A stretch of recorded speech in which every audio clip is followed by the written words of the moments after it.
ہر قسم کے روحانی جسمانی مسائل اور وظائف کے لیے پیر اقبال قریشی چینل کو سبسکرائب کریں۔ تو اصل چیز قرآن پاک کو سمجھنا ہے، قرآن پاک کا پیغام پہنچانا ہے۔ ہم نے جو آج سورہ پڑھی ہے تراویح میں، یہ سورۃ النساء ہے۔ سورۃ النساء وہ سورت ہے جس کے متعلق مفسرین نے لکھا کہ ہر گھر میں عورتوں کو اس کی تربیت دینی چاہیے، تعلیم دینی چاہیے۔ جس گھر میں سورہ نساء کو سنا جائے گا، پڑھا جائے گا ترجمے کے ساتھ، اس گھر میں کبھی جھگڑے فساد نہیں ہوں گے، کبھی ایسا نہیں ہوگا کہ بیوی یا خاوند یا بچے ایک دوسرے کے متضاد چلیں۔ آج گھروں میں فساد ہے، جھگڑے ہیں، نا اتفاقی ہے۔ اس کے لیے سورۃ النساء کو پڑھ کے پانی پہ کبھی کبھار دم کر کے گھر میں سب کو کھلا پلا دیا کریں، آپ کے گھر میں انشاءاللہ جوڑ ہو جائے گا۔ اس سورہ کو پڑھنے سے بھی جوڑ ہوتا ہے، سمجھنے سے بھی جوڑ ہوتا ہے۔ اس کے آغاز میں اللہ نے جو لفظ بولا ہے وہ پورے کے پورے اسلام کا خلاصہ ہے۔ اللہ نے قرآن پاک کے آغاز میں وہ آیت اس سورہ کے آغاز میں بیان فرمائی، وہ آیت جو ہے جس کو خطبہ نکاح میں پڑھا جاتا ہے، یا ایھا الناس اتقوا ربکم، اے لوگو اپنے رب سے ڈرو ڈرو۔ اب یہ ڈرنے کی پہلے تلقین ہے کہ وہ رب جس نے تمہیں پیدا کیا۔ اب یہ اس میں آغاز میں تقوی کی یہ جو پہلی آیت ہے، اس کو اگر انسان 7 بار پڑھ کے بچوں کو کھلائے گا، بیوی کو، بیوی خامد کو، اللہ اس کے دل میں ایک دوسرے کی محبت بھی اور ساتھ اللہ کا خوف بھی پیدا کر دیں گے۔ چونکہ اکثر انسان وہی باغی ہوتا ہے جو اللہ سے نہیں ڈرتا۔ خامد ہو، بیوی ہو، بچے ہوں، کوئی مرد عورت ہے، باغی تب ہوگا جب اس کے دل سے اللہ کا خوف نکل جائے گا۔ تو یہ آیت پہلی تقوی کی طرف لے کر آتی ہے۔ اور پھر آگے اگلی آیت میں اللہ رب العزت نے 4 نکاح کا ذکر کیا کہ مثنا و ثلاث و رباع، اور اللہ نے تمہیں اجازت دی ہے کہ تم 2 نکاح کرو، 3 کرو، 4 کرو۔ اور پھر آگے فرمایا اگر تم انصاف نہیں کر سکتے تو بہتر یہ ہے فواحدہ، تو ایک پہ اکتفا کرو۔ اور آج جو وقت ہے اس میں چونکہ انصاف ہے نہیں، ایک کے ساتھ بھی عدل نہیں ہو سکتا، ایک کے ساتھ بھی انسان کو جو ہے اس کا نان نفقہ پورا نہیں کر سکتا، تو اس لیے عدل کا تقاضا یہ ہے کہ کوشش یہ کرے کہ ویسے نکاح پہ نکاح کرتا جائے اور پھر ان کو لوارث چھوڑتا جائے، ان کا نان نفقہ ہی پورا نہ کرے، ان کو وقت بھی عزت بھی نہ دے، تو ایسے نکاح کا کوئی فائدہ نہیں ہے کہ جس سنت ہے حضور علیہ السلام کی دوسرا نکاح کرنا، تیسرا نکاح کرنا، یہ کہہ کر اور انسان اس طرح جو ہے لوگوں عورتوں کے ساتھ کھلواڑ کرے، یہ بھی جائز نہیں ہے۔ اگر آپ کو استطاعت ہے تو پھر آپ جو ہے 2 کریں، 3 کریں، 4 کریں۔ حضور علیہ السلام پر اعتراض کیا جاتا ہے کہ ہمارے نبی نے 9 نکاح کیے، اور اس پر پوری دنیا کے غیر مسلم جو ہے وہ اکثر ہمارے نبی پر تبرہ کرتے ہیں کہ دیکھو مسلمانوں کے نبی نکاح پہ نکاح کرتے تھے، حالانکہ ان جاہلوں کو نہیں پتا کہ حضور علیہ السلام کی جب جوانی جوبن کی عمر تھی تو آپ نے اپنے جوانی کے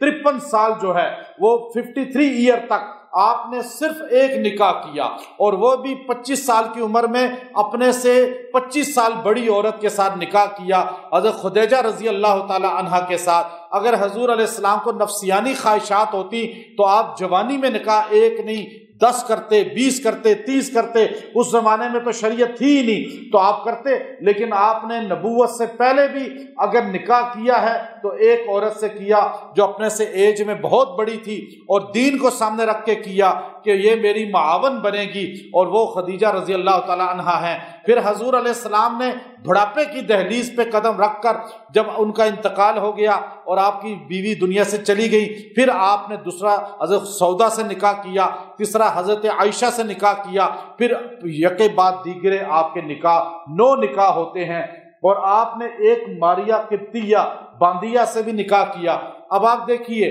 کہ آپ کے نکاح کیوں تھے کہ مختلف قبائل کو قریب کرنے کے لیے، تبلیغی اور دینی انداز میں، کہ ان کے ساتھ رشتہ داری ہو جائے، اور قبائل سسٹم ہے، جب ان کا رشتہ قائم ہو جاتا تھا یہ ہمارا داماد بن گیا، اب جھگڑا نہیں کرنا، لڑائی نہیں کرنی، اس کی بات کو سننا ہے۔ پھر وہ لوگ سن کے مسلمان ہو جاتے تھے یا نرم ہو جاتے تھے۔ عربوں کے اندر آپ نے جتنے نکاح کیے ہیں ماں سوائے سیدہ عائشہ کے، ساری آپ کی بیویاں یا مطلقہ تھیں یا بیوہ تھیں، اور آپ نے ان کی کفالت کی، سرپرستی کی اور ان کو عزت دی، اور آپ نے اگر نکاح شہوت کے لیے کرنے ہوتے تو آپ نوجوان لڑکیوں سے نکاح کرتے اور زیادہ لڑکیوں سے نکاح کرتے، لیکن ایسا نہیں ہے۔ آپ نے اگر سیدہ عائشہ سے نکاح کیا تو آج نصف دین امت کو سیدہ عائشہ نے دیا ہے، حضور کی پرسنل لائف کو امت کو بتایا ہے۔ تو اس لیے یہ اعتراض کرنا کہ مسلمانوں کے نبی نے نکاح زیادہ کیے، آپ میں نام نہیں لیتا، آپ جائیں ان جو اعتراض کرنے والے ہیں ان کے بڑوں نے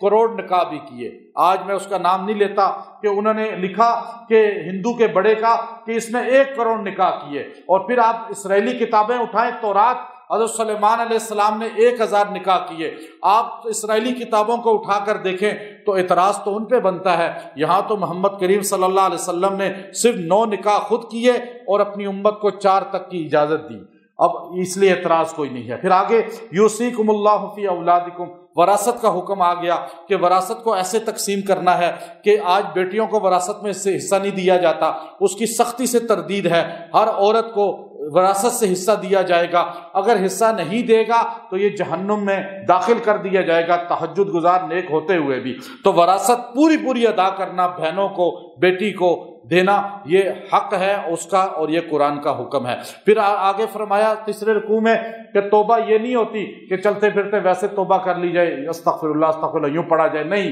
وَلَيْسَتِ التَّوْبَةُ لِلَّذِينَ يَعْمَلُونَ السُّوءَ سَيِّئَاتِ حَتَّى إِذَا حَضَرَ أَحَدَهُمُ الْمَوْتُ قَالَ إِنِّي تُبْتُ الْآنَ۔ توبہ اس کو نہیں کہتے کہ ساری زندگی آوارگی میں گزارے اور موت کے وقت جو ہے جب بالکل غرغرہ ہو جائے پھر توبہ کرے، وہ توبہ قبول نہیں ہوگی، بلکہ جوانی میں، صحت میں، چلتے پھرتے ابھی آپ کے پاس وقت ہے، توبہ کریں، یہ توبہ قبول ہے۔ پھر کون سے رشتوں سے نکاح جائز نہیں، وہ سورہ نساء کے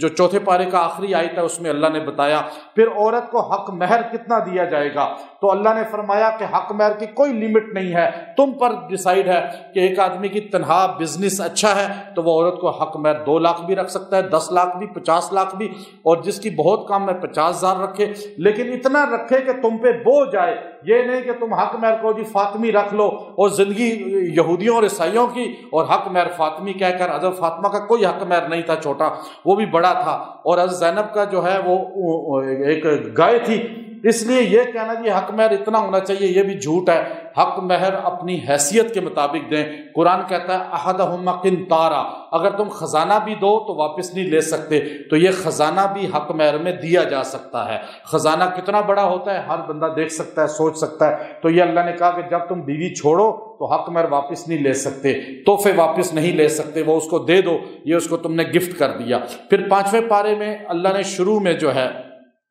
عورتوں پر مردوں کو حاکم بنایا اور مردوں کی حاکمیت کی وجہ بتائی کہ یہ نظام چلانے کے لائق ہیں، گھر کا نظام چلائیں گے۔ پھر اسی طرح جو ہے پوری سورہ کا جو خلاصہ ہے وہ اللہ رب العزت نے ایک آیت میں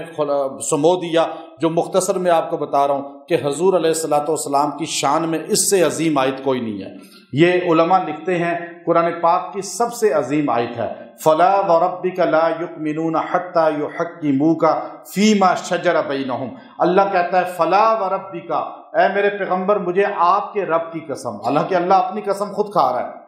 اللہ کہہ رہا ہے مجھے آپ کے رب کی قسم، یعنی حضور کو بیچ میں لے کر اللہ قسم کھا رہا ہے اور حضور کی شان بتا رہا ہے۔ پھر بتا دیا کہ حضور علیہ الصلوۃ والسلام کی شان یہ ہے وَلَوْ أَنَّهُمْ إِذ ظَّلَمُوا أَنفُسَهُمْ جَاءُوكَ فَاسْتَغْفَرُوا اللَّهَ وَاسْتَغْفَرَ لَهُمُ الرَّسُولُ لَوَجَدُوا اللَّهَ تَوَّابًا رَحِيمًا۔ یہ اس سے پہلے اللہ نے کہا کہ جب روضہ اطہر پہ کوئی بندہ جائے اور جا کر وہاں پہ یہ آیت پڑھ کے درود شریف پڑھے گا، اللہ اس کی کامل مغفرت کر دیں گے۔ یہ آیت بتاتی ہے، یہ آیت کیا کہہ رہی ہے؟ وَلَوْ أَنَّهُمْ، اگر تم گناہ بے انتہا کر لو، اِذ ظَلَمُوا أَنفُسَهُمْ، اور تم اپنے نفس کو گناہوں سے بالکل بھر لو، جاؤکا، اور تم حضور کی خدمت میں آ جاؤ، فاستغفر اللہ، اور استغفار کرو، واستغفر لهم الرسول، اور حضور بھی تمہارے لیے استغفار کریں، لوجد اللہ توابا رحیما، تو اللہ تمہیں بخش دے گا، تمہارے سارے گناہ معاف کر دے گا۔ مفسرین نے لکھا کل بھی جو حضور کے پاس آتے تھے یا آج بھی روضہ اطہر پہ جاتے ہیں حضور کے پاس، وہاں جا کر حضور سنتے ہیں قبر مبارک سے، اور یہاں سے فرشتے پہنچاتے ہیں۔ جو قبر مبارک پہ کھڑے ہو کے اس آیت کو پڑھے گا، ابن کثیر رحمۃ اللہ علیہ نے لکھا جب یہ پڑھ کر دعا کرے گا، درود شریف پڑھ کر، اللہ اس کے سارے گناہوں کو معاف کر دے گا۔ تو ہمیں ان چیزوں کو سیکھنا چاہیے۔ وآخر دعوانا ان الحمدللہ۔